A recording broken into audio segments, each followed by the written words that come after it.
स्वागत छ हजुरहरूलाई। म चाहिँ कहाँ जान सकिरहेको छु भन्दाखेरि चाहिँ म आज स्कुल प्रोग्राम छ, बाबुको सर्टिफिकेट पनि ल्याउनु छ। त्यस कारण हेरेर साथ अनि सपोर्ट चाहिँ गरिदिनु होला। लाइक, कमेन्ट अनि सेयर चाहिँ नबिर्सिनु होला है त। अनि साथीहरू सधैँ स्कुलमा किन जान्छ भनेर भन्नुहुन्छ होला कि म यो स्कुलको चाहिँ नि शिक्षक अभिभावक सङ्घको सदस्य हो नि त। त्यस कारणले गर्दाखेरि म स्कुल गइरहन्छु। यो चाहिँ नि हिजो मैले तलको भ्यू देखाएको थिएँ भने अहिले मैले चाहिँ माथिको भ्यू देखाउँदैछु है त। माथि छतबाट कस्तो देखिन्छ त सरस्वती मावि भनेर चाहिँ म हजुरहरूलाई देखाउँदैछु। त्यही क्रममा देख्न सक्नुहुन्छ शिक्षक अभिभावक सङ्घका हाम्रा साथीहरू पनि हुनुहुन्छ यहाँ।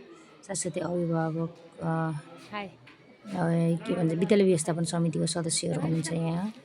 हामी चाहिँ आज शिक्षक अभिभावक सङ्घका सदस्यहरू लगायत विद्यालय व्यवस्थापन समितिका पदाधिकारीहरू र शिक्षकहरू बसेर चाहिँ स्कुललाई हामीले कसरी स्कुललाई नमुना स्कुल बनाउन सक्छौँ त, नमुना स्कुल बनाउनको लागि के काम गर्दाखेरि नमुना स्कुल बन्दछ त भनेर चाहिँ यसको विषयमा हामी बृहत आज छलफल चाहिँ गरेर हामी वार्षिक कार्ययोजना बनाउँछौँ। अलरेडी 5 वर्षीय वार्षिक योजना त बनिसकेको हुन्छ। त्यसमा पनि हामीले थप घट गर्नुपर्ने के छ, यो वर्ष हामीले थप्नुपर्ने के छ, निकाल्नुपर्ने के छ भन्ने कुरा चाहिँ हामीले बृहत छलफल गर्छौँ। यो हाम्रो चाहिँ टिम देख्न सक्नुहुन्छ, लेडिज टिम भने मैले मैले देखाइसकेको छु।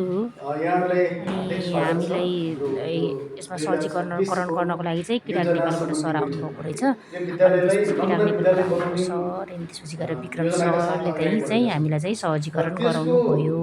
एसआइपी भनेर भन्दो रहेछ। एसआइपी मध्येकै 5 वर्ष एसआइपी मध्येकै हामीले चाहिँ 1 वर्षमा चाहिँ के काम गर्ने त भन्ने विषयमा चाहिँ आज चाहिँ बृहत छलफल चाहिँ हुँदैछ है। स्कुललाई नमुना बनाउनको लागि के टार्गेटहरू पुरा गर्नुपर्ने रहेछ त भन्ने कुराहरू चाहिँ भन्नुभएको छ विक्रम सरले अनि यहाँ सरले। अनि त्यसपछि त्यही नै हो, के हुन्छ म चाहिँ हजुरहरूलाई चाहिँ यस्तै भोइस कल गरेर म भन्दैछु है त। त्यसमध्ये कैफियतमा अब जसमा 7 वटा पछिबाट 0 रहेको होला हामी लेखेका छौँ हैन। यो सबै कुरा छ। त्यस पछाडि यो विद्यालयको व्यवस्थापकीय प्रबन्ध हैन, शिक्षा नियमानुसार व्यवस्थापन समिति गठन छ कि छैन, यस्तो कुराहरू हैन। अब पात्रहरू केही समयपछि चाहिँ हामीलाई कार्यालय सहयोगी बहिनीले चाहिँ चिया लिएर आउनुभयो र हामीले चियाको चुस्की सँगसँगै कार्यक्रमलाई चाहिँ विचारात्मक कार्यक्रमतर्फ जोड्यौँ। सबैको परिचय सकिसकेपछि देख्न सक्नुहुन्छ कसरी बसेर यो कार्ययोजनाहरू निर्माण गरिरहेका छौँ। यहाँ हामी चाहिँ को छौँ भन्दाखेरि चाहिँ विद्यालय व्यवस्थापन समितिका सम्पूर्ण पदाधिकारीज्यूहरू अनि त्यसपछि गएर शिक्षक अभिभावक सङ्घका पदाधिकारीज्यूहरू हुनुहुन्छ। जसमध्ये देख्न सक्नुहुन्छ यहाँ शिक्षक अभिभावक सङ्घको अध्यक्ष हुनुहुन्छ अहिलेलाई यो सरस्वती माविको भने यो विद्यालय व्यवस्थापन समितिका सदस्यहरू हुन्छ यहाँहरू चाहिँ ग्रुप। अनि त्यसपछि देख्न सक्नुहुन्छ हामीले कसरी छलफल गरिरहेको छौँ। यहाँ देख्नुहुन्छ अध्यक्षज्यू हाम्रो अहिलेको। अनि त्यसपछि गएर अहिलेको पुरानो हाम्रो संस्थापक अध्यक्षज्यू पनि यही हुनुहुन्छ। अहिलेको अध्यक्ष चाहिँ पनिराम बुवा हुनुहुन्छ भने पहिलाको चाहिँ उहाँ बुवा हुनुहुन्छ, अङ्कल हुनुहुन्छ। अनि त्यसपछि गएर हामी चाहिँ पूर्व अध्यक्ष साथसाथै अहिलेको नयाँ अध्यक्ष मिले पनि हुनुहुन्छ यहाँ। सबैलाई स्कुलको साह्रै माया छ नि त। स्कुललाई चाहिँ एकदमै हरेक दिन यति कम्युनिटी यति राम्रो छ यो ठाउँ भनेपछि तपाईँहरूले त्यो हेरेर पनि तपाईँहरूले बुझ्न सक्नुहुन्छ। यहाँ अब सञ्चालक समितिहरूदेखि लिएर सञ्चालक समितिमा पनि अरूको भन्दा पनि पनिराम बुवाको चाहिँ एकदमै भूमिका एकदमै छ कि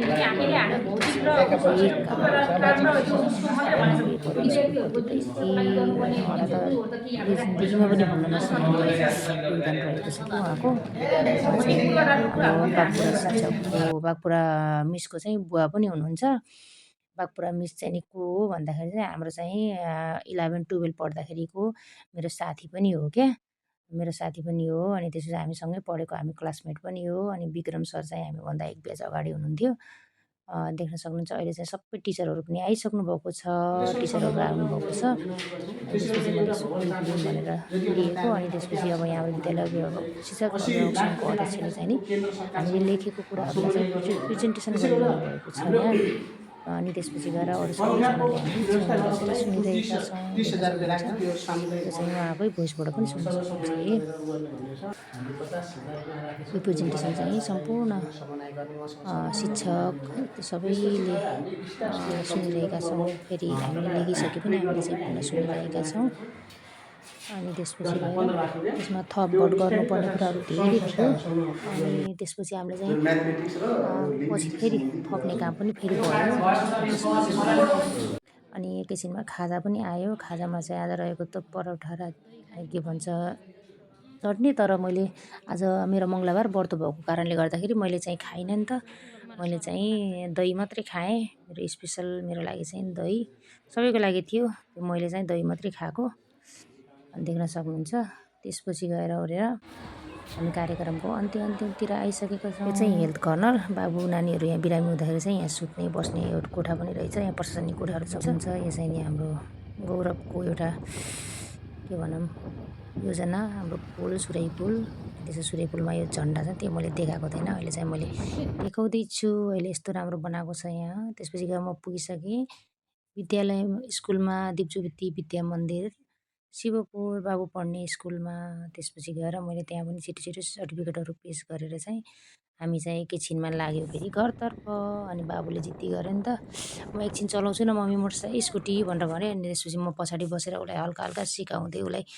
अनि हामी चाहिँ सुस्त हामी घरतिर लागिरहेका छौँ र बाबुले चलाइरहेको छ स्कुटी। किन भनेपछि यहाँ अलिकति खुल्ला ठाउँ छ नि त, धेरै आवत जावत पनि थिएन। त्यस कारणले गर्दा मैले बाबुलाई स्कुटी दिएको है। त्यसको लागि चाहिँ त्यस्तो भन्नु केही छैन। म बाटोमा केही नभएको कारणले गर्दा र भनेर चाहिँ त्यसपछि चाहिँ हामी लाग्यौँ फेरि फुटबल गेम हेर्नको लागि। बाटोमा धेरै बाख्राहरू थिए। बाख्रा आइसकेपछि मेरो बाबुले कति ज्ञानिसके रोक्यो यही बाटोमा रोकेर बाख्रा जान दिउँ मम्मी भनेर भन्यो। हुन्छ भनिसकेपछि चाहिँ बाख्राहरू सबै गइसकेपछि फेरि हामी सुस्त हामी फिल्डतिरै लाग्यौँ। अनि एउटा विडम्बना के साथीहरू, सम्बन्धित निकायको चाहिँ ध्यान जान चाहिँ एकदमै जरुरी छ कि यो बाटो अञ्चलपुर र यो तुरन्तपुरबाट जाने यो जङ्गल जाने बाटो यति खतम भएको छ नि।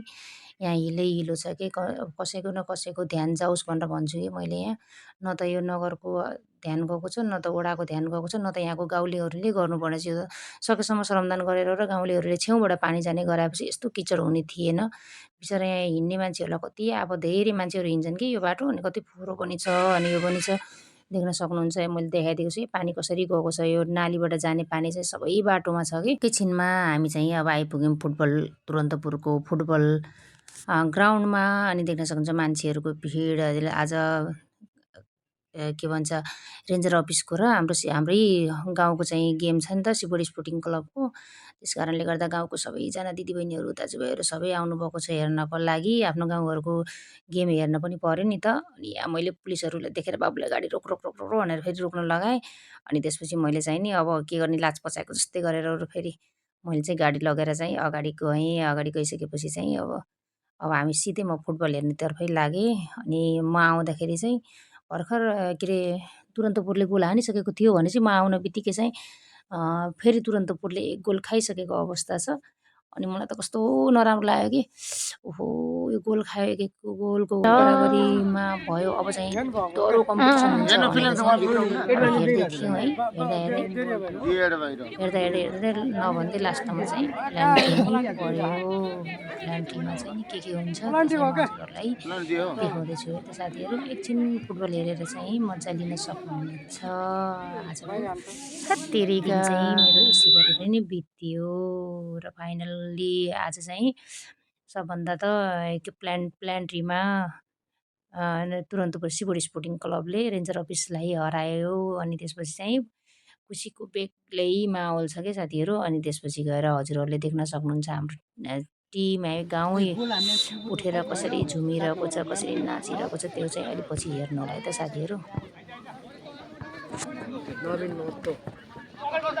फेरि हान्यो भने ठोकेर हान्यो कि फेरि उतातिर त्यस ठ्याक्क खुट्टामा पर्ने। अनि हाम्रो यो गेममा चाहिँ रेफ्री आजको रेफ्री रहेको छ राकेश पुन मगर। अनि त्यसपछि लाइन्सम्यानहरू दुईजना भाइहरू हुनुहुन्छ, राजु गुरुङ अनि अर्को एकजना के साई भाइ हुनुहुन्छ। उहाँहरू चाहिँ एकदमै पर्फेक्ट हुनुहुन्छ कि।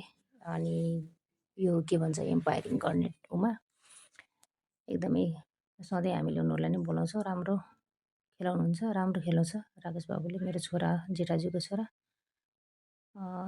एकदमै राम्रो लाग्छ। उसले चाहिँ निष्पक्ष रूपमा खेलाउँछ कि त्यही नै खुसी लाग्छ। अन्तिमसम्म के हुन्छ सबैले हेरेर चाहिँ साथ अनि सपोर्ट अनि कमेन्ट पनि गरिदिनु होला है साथीहरू। मेरो न्यू च्यानल हो, सब्सक्राइब पनि गरिदिनु होला भन्न चाहन्छु है त।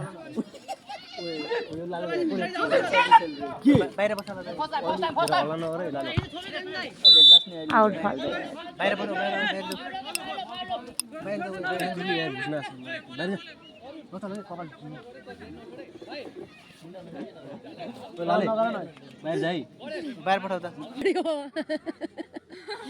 गाडी उ भयो के देख्न सक्नुहुन्छ हाम्रा चेलीबेटीहरू पनि त हाँसिरहेका छन् त गाडी फसेको देखेर। अनि प्लान्टेड सुट आउटमा चाहिँ सागर बाबु हाम्रो तुरन्तपुरबाट बस्नुभएको थियो नि, उताबाट भाइले आन्दैछ गोल भने। अनि त्यसपछि लगतै पछि जब आकाश पस्यो नि, आकाशपछि 2 गोल 3 गोल रोक्यो नि। रोकिसकेपछि यति खुसी भइयो है, यति खुसी भइयो त्यो कुरै छोडिदियो कि यति राम्रो भयो कि। अनि त्यसपछि प्लान्टी चाहिँ सुजलले हान्न सक्दैन होला भनेको सुजलले पनि हानेको गोल सबै। हाम्रोतिरको चाहिँ सबै गोल हाने, उतातिरको चाहिँ 2 मिस गर्यो। अनि त्यसपछि गएर वचन चाहिँ नि आजको खेल चाहिँ यति राम्रो सरपञ्च आकाशले गर्यो। अनि त्यसपछि गएर आजको म्यान अफ द म्याच पनि आकाशै हुनुपर्छ भनेर र सबैले आकाश भनेर आकाशै आजको म्यान अफ द म्याच पनि घोषणा भयो। हेर्न सक्नुहुन्छ लास्टमा मनाएको खुसियाली साथीहरू। तर्फ हाम्रो टिमले गोल गर्न सफल भएको छ। देख्न सक्नुहुन्छ खुसीको बर्सात हुँदैछ।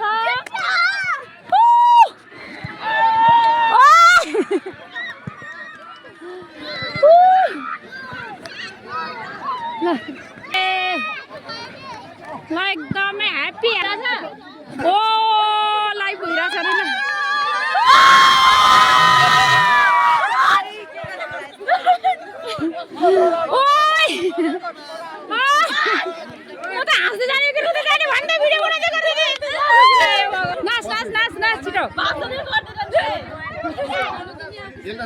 ट्रफी वितरण गर्नुहुन हाम्रा एसए क्लबका आदरणीय व्यक्तित्व निवर्तमान क्लब सचिव दिलमाया थापाज्यूलाई म हार्दिक अनुरोध गर्दछु।